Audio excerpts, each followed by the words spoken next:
Paper 2 का भी total marks same होता है। इसका टोटल मार्क्स 200 होता है पेपर 1 का, और पेपर 2 का भी टोटल मार्क्स 200 होता है। ठीक है, आपको इसमें भी 2 आवर्स मिलते हैं,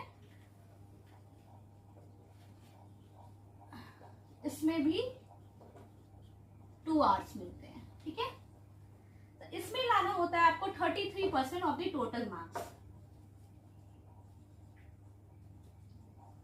ठीक है, दैट इज 66 मार्क्स लाना होता है। अगर आपको पेपर 2 क्वालिफाई करना है उसके लिए आपको 66 मार्क्स चाहिए। ठीक है, पेपर 1 के लिए कट ऑफ निकलता है, वो पहले से डिसाइड नहीं होता है। ये हम लोग को बहुत इंपॉर्टेंट है जानना कि इसका कट ऑफ जितने बच्चे, बहुत सारे फैक्टर्स पे डिपेंड करते हैं।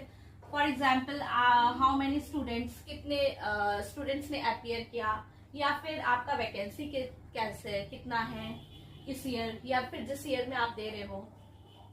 फॉर एग्जाम्पल 2025 में 979 है अप्रॉक्स, मुझे जहां तक याद है। तो इस हिसाब का ये सब फैक्टर्स, और भी बहुत सारे फैक्टर्स, पेपर कैसा था, टफ था या नहीं, ये सब फैक्टर्स डिसाइड करता है कि कट ऑफ कितना होगा। और सेकंड पेपर का जो है कट ऑफ फिक्स होता है, दैट इज 66 मार्क्स। ठीक है, इतना क्लियर है। तो आगे हम लोग देखेंगे कि सिलेबस हमारा क्या होता है प्रिलिमिनरी एग्जाम का। ओके, फिर मैं बताऊंगी कि बुक लिस्ट क्या मैंने रखा था personally for this 2 papers. Okay,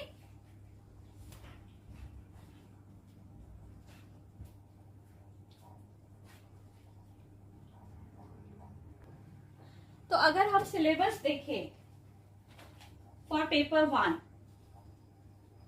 ठीक है, फॉर पेपर 1 हम अगर सिलेबस देखें तो इसमें बेसिकली कौन कौन से सब्जेक्ट होते हैं।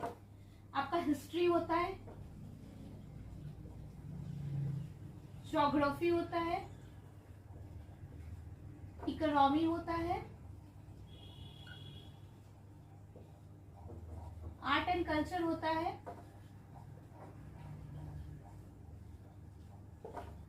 साइंस एंड टेक होता है।